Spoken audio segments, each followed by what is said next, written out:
Mi nombre es Fermín Antonio Ramos Solís, conocido en los medios de comunicación como La Rochaca o el Coronel Rosendo Martínez. Tengo 44 años de edad, soy nativo de Ciudad Juárez. Okay.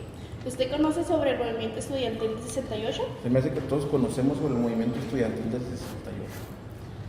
¿Cómo es que usted sabe del tema? Yo me vengo enterando del movimiento porque me tocó ser alumno de la Escuela Superior de Agricultura de Manuel Escobar, que era una escuela que existía aquí en Ciudad Juárez y que tenía ciertas tendencias izquierdistas, cosa con la que no estoy totalmente de acuerdo, pero me tocó vivirlo. Entonces, cada año, aún en las épocas en que el tema todavía no era bien recibido en las preparatorias locales y nacionales, yo sí estaba en un plantel en el cual sí se documentaba mucho sobre ese tema. Entonces sí estábamos muy empapados en cuestiones de ese tipo. Ok, ¿a qué se dedica usted? Yo soy historiador, soy diseñador gráfico y un poquito de actor, casi nada. Ok, ¿me puede platicar por qué ocurrió este movimiento? Está bueno. Realmente todo se origina con un problema entre pandillas afuera de una preparatoria en el Distrito Federal. Se enfrentan dos grupos contrarios de unas pandillas, llega la seguridad para sacar ahora sí que a los malandros entran a la prepa, y de ahí surge la incomodidad de los estudiantes de cómo se había dado el acontecimiento. Esto se fue agrandando. Es importante recordar que estábamos en la época en que estaban por darse los Juegos Olímpicos en México, en 1968. Por lo tanto, hay dos vertientes. Una, que realmente sí es puramente un movimiento estudiantil con ideologías en contra del gobierno, y el otro que no, que el movimiento que surge a partir de esa semilla tan pequeña es aprovechado por grupos externos para generar una inestabilidad en el país. Ok. ¿Cuáles fueron las causas exactas? ¿Por qué ellos luchaban por...? Ok. El pliego petitorio argumentaba que lo que pasa es esto: se empieza a dar el movimiento como una protesta debido a lo que ocurre ahí.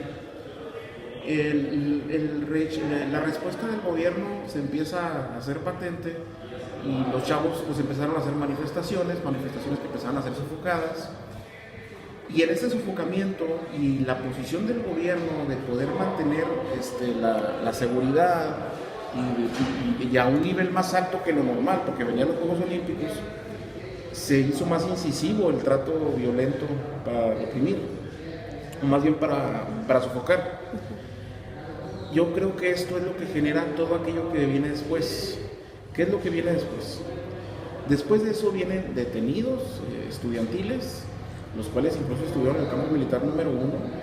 Viene la penetración del ejército en Ciudad Universitaria, manifestaciones en masa en la capital de la República, y luego a esto se junta la reacción a nivel nacional de los estudiantes. Entonces empieza a crecer, tanto que se llegaron a dar manifestaciones con las cuales, por ejemplo, se da la manifestación de los muchachos por su causa, que ya la causa exigía la desaparición de los granaderos en la Ciudad de México. Incluso el pliego petitorio llega a pedir que renuncie el presidente de la República, que pues sinceramente era ilógico, ¿no? Para algo así. Y se agranda tanto que ya incluso cuando hay ciertas marchas, los sindicatos mexicanos, como por ejemplo el de ferrocarrileros, apoyaban a los muchachos. Era muy normal y muy común en esa época, cuando surgió un movimiento social, para fortalecerlo, se unían varias agrupaciones con diferentes movimientos, y por eso que se hacían enormes las manifestaciones. Entonces, surge a partir de ese punto, que para mí es totalmente insignificante, refleja la respuesta de un gobierno autoritario, que esto incluso deveniría después con otros acontecimientos. Estaba en la presidencia de la República Gustavo Díaz Ordaz. El director de la Procuraduría General de la República era Luis Echeverría, quien sería presidente de la República después de Díaz Ordaz. Entonces nos damos cuenta qué tan fuerte podría ser la represión estudiantil, primero por las características del gobierno de esa época, Segundo, porque tenían que mantener la paz y que no se viera esa imagen de México en el extranjero debido a los Juegos Olímpicos. La prensa internacional que se encontraba aquí. Es por eso la respuesta de ese tipo. De ahí vendrían muchas cosas, por ejemplo, surgirían posteriormente guerrillas debido a movimientos en Chihuahua, por ejemplo la Liga 23 de septiembre que se inicia en Madera. Aquí en Ciudad Juárez se llega a vivir el movimiento estudiantil. Aquí llegó a haber desaparecidos, aquí llegó a haber secuestrados. La misma liga, cuando ya se da el movimiento en Madera, penetra a Ciudad Juárez y si se asoman ustedes a los periódicos de la época, se dan cuenta de está desaparecido tal estudiante. E incluso ya como historiador me ha tocado ser testigo de testimonios, cosa que, bueno, pueden ser diretes. Se maneja que incluso para poder ingresar a la Liga 23 de septiembre, uno de los requisitos era matar a un policía. De esta manera, la Liga sabía perfectamente quién era el asesino de tal policía que cayó en tal esquina en tal fecha. Y en dado caso de que hubiera una traición, pues simple y sencillamente lo acusaban con pruebas y todo para echarlo de cabeza. Esas son teorías que han surgido. No podemos negar que los estudiantes tenían una lucha justa, tenían el sueño guajiro de una sociedad diferente a la cual vivían, pero también no podemos negar que estos estudiantes iban a crecer. Un ejemplo muy grande que pongo yo cuando hablo del movimiento es una fotografía que a veces la gente no la conoce. Hay una fotografía de Ernesto Zedillo Ponce de León siendo detenido por los granaderos, él de estudiante en una manifestación. Ernesto Zedillo llegaría a ser presidente de la República muchos años después.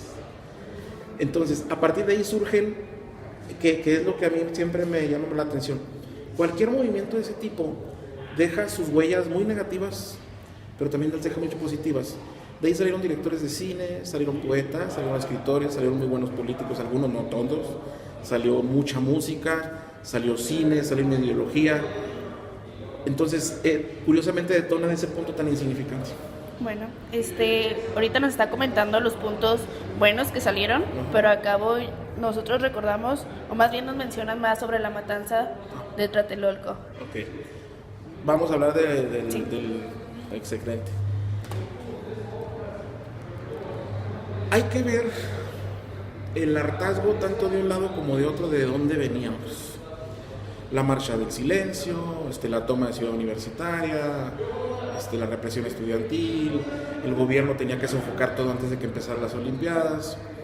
Se convoca a esa marcha y no era nada más que eso, era una manifestación, era una marcha tranquila. Pero ¿cómo se da?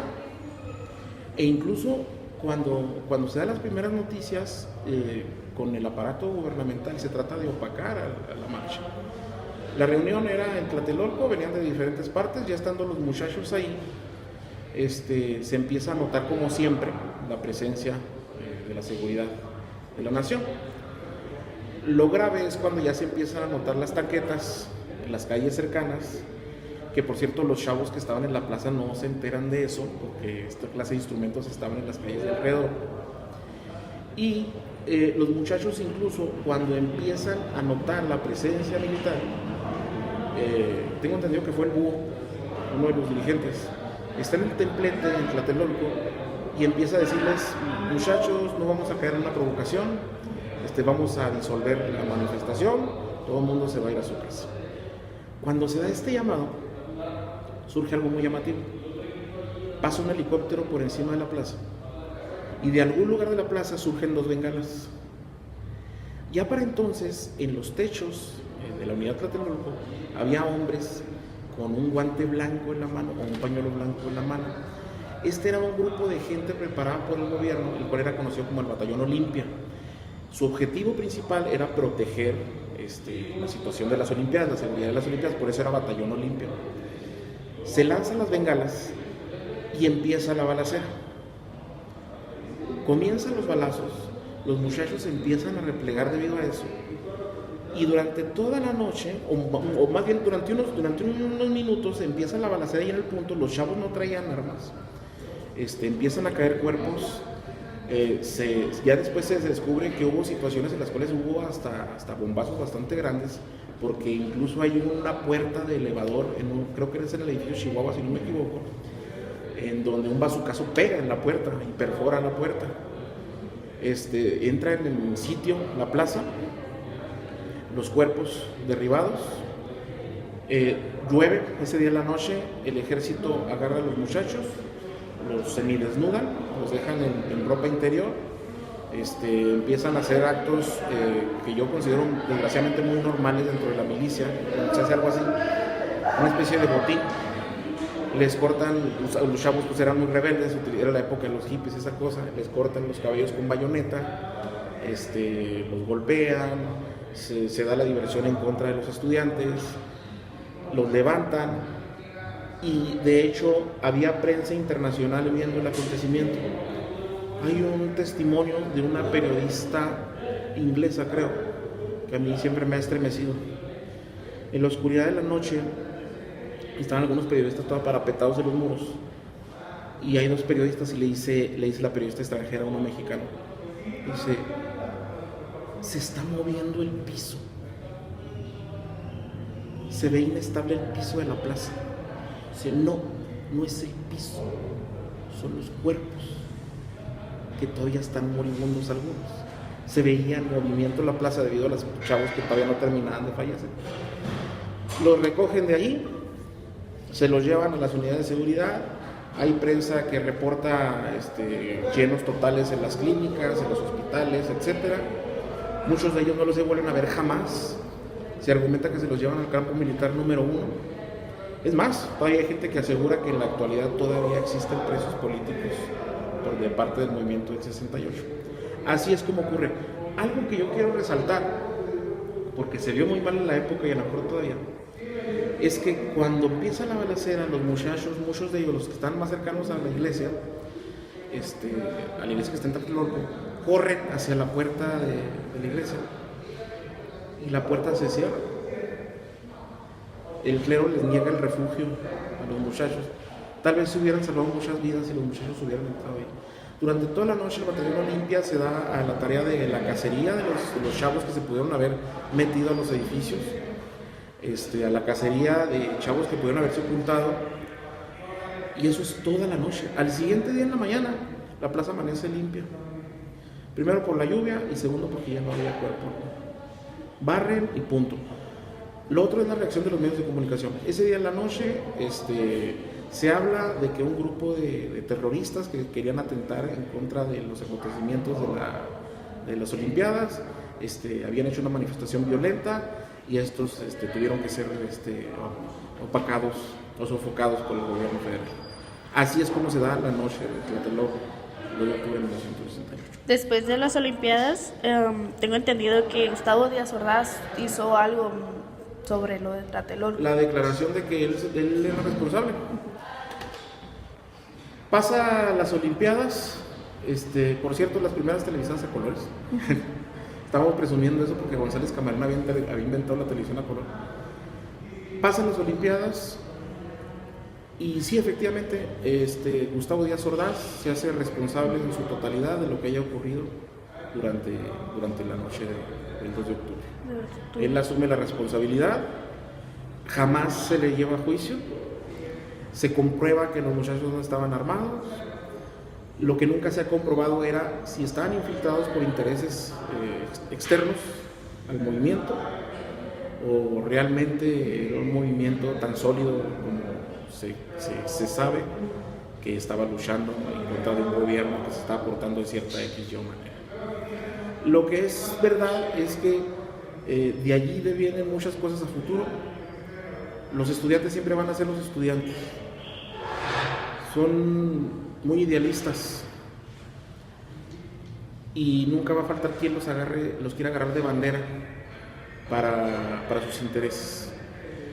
El interés del estudiantado siempre va a ser puro, debido a la falta de experiencia, debido a que no les afecta hasta cierto punto alguna influencia del gobierno, debido a que se sienten muy libres, debido a que tienen una mentalidad muy joven. Pero sí, yo siempre voy a pensar lo mismo. cuando un muchacho, debido a la edad, a la inexperiencia, se vuelve contestatario, sería muy interesante escucharlo. Sería muy interesante escucharlo y no reprimirlo, y menos al nivel que se dio en la época. Yo siento que no es justificable nunca, jamás, para nada, una respuesta del gobierno de ese tipo. Haya sido como haya sido. ¿Sí? ¿Por qué? Porque pues uno también fue joven. Bueno, yo todavía. Y en su época uno llegó a hacer sus cosas, sus ideas. Y dice uno después, bueno, ¿para qué era esto, no? Y te das cuenta de cómo actúa la gente y de cómo cuál es la realidad a cierta edad. Y una de dos: o te repliegas o tratas de ayudar de la manera que se pueda más inteligente a los chavos de la época que te toca ver. Ok, entonces esto sería todo. Muchas gracias por No sería todo. Del movimiento surgen muchas cosas. Te lo comenta alguien que todavía en la década de los finales de los 80s, principios de los 90s, le toca conocer a gente que anduvo en el movimiento. Todavía hay gente que anduvo en el movimiento. Se está olvidando el 2 de octubre, y es una fecha que no debe olvidarse, no nada más por cuestiones de ideas, sino por cuestiones de respeto a la vida, por cuestiones de respeto a los estudiantes, porque eso sí es cierto. Ser estudiante en esa época era ser criminal, ¿sí? Te cachaban con la credencial de lector, con la credencial estudiantil, y eras un criminal. Una invitación grande a los muchachos de la época actual: todos hemos sido contestatarios a cierta edad, todos, y siempre vamos a ver cosas que no nos parecen. Hay que hacer las cosas con más inteligencia, pero sobre todo no dejarse llevar por ideologías de mayor edad, sino documentarse y buscar la manera más adecuada de hacer las cosas, porque a fin de cuentas los estudiantes del 68, quienes cayeron, fueron bandera de algo, y la bandera no estaba enfrente de la marcha, la bandera estaba muy atrás. Pero aún así, bueno, de ahí ha surgido mucho, ¿no? Hay que cuidar lo que leemos, hay que cuidar nuestro temple. Si quieres leer a Marx, léelo, pero no te apasiones. Si quieres leer a Engels, léelo, pero no te apasiones, ¿sí? Son ideas que han pasado. De hecho, el comunismo tenía su origen muy sano. Surgieron dictaduras que lo empobrecieron, pero si leen el origen, era muy sano, y sería muy padre la igualdad y todo aquello. Incluso aquí en México, la izquierda, desde mi punto de vista, dejó de existir hace muchos años. Quienes ven ustedes hoy en la televisión hablando de que son de izquierda, perdón, ha habido comentarios incluso de personajes de movimientos sociales fuertes aquí en México, que cuando se han dicho, ¿usted qué opina de tal grupo, tal personaje, tal partido, que son de izquierda? Y la respuesta es, somos de izquierda, ¿sí? Entonces, documentense, esa es la principal base. ¿Por qué? Porque a veces los chavos gritamos por reacción juvenil, nos rebelamos y no estamos bien documentados. Documentense, vean todas las partes, y luego y ahora sí piensen las cosas antes de hacerlas. Pero sí, de que fue un crimen el 2 de octubre, fue un crimen, y lo más importante de todo, señores, se nos está olvidando. Se nos está olvidando al grado de que ya lo caricaturizamos, al grado de que actualmente hacemos marchas con estudiantes para conmemorar la fecha, con cuestiones bastante ridículas, y hemos empezado a perderle el respeto a los caídos en el movimiento del 68. Hay que mantener el orden, la línea, y recordar las cosas como son. ¿Por qué? Porque a fin de cuentas hay un dicho que dice: quien olvida la historia está expuesto a repetirla. Entonces, lo importante es cuidarnos todos, sobre todo a cierta edad. Yo veo en estos años un boom, sobre todo aquí en Ciudad Juárez, muy padre, de los chavos. Ahora que se ve la violencia mí me dio mucho gusto, qué curioso, ¿no? Me dio mucho gusto que en el momento en que empezó a bajar la violencia, empezaron a surgir cafés donde los muchachos leen poesía, donde los chavos ven literatura, ven cine de arte, se reúnen a platicar, a escuchar jazz. Esto no ocurría aquí en Ciudad Juárez. No todo es malo. Yo siento que actualmente tenemos todo depositado en los jóvenes, es una responsabilidad muy grande la que tienen. Yo siento que los millennials, que le llaman, van a traer muy buenas cosas si se ponen listos, porque están más informados que nosotros. Hoy te asomas a la computadora y te encuentras todo. Así como es la galería más enorme de pornografía que se puedan encontrar, es la galería más enorme de conocimientos. ¿Por qué? Porque a finales de los 80s no teníamos todo eso. Sí, estaba más cerrado la comunicación. Incluso aquí en Ciudad Juárez yo recuerdo buscando música de protesta por conocerla. Yo me acuerdo que, por ejemplo, la música de Silvio Rodríguez no la encontrabas en ninguna parte. En ninguna parte. Lo lograbas gracias a cintas piratas. Lo lograbas escuchando un único programa de radio que había en esa época en Estéreo Norte que se llamaba Latinoamérica Canta. Pasan a las 11 de la noche. Y ahora hay mucha libertad.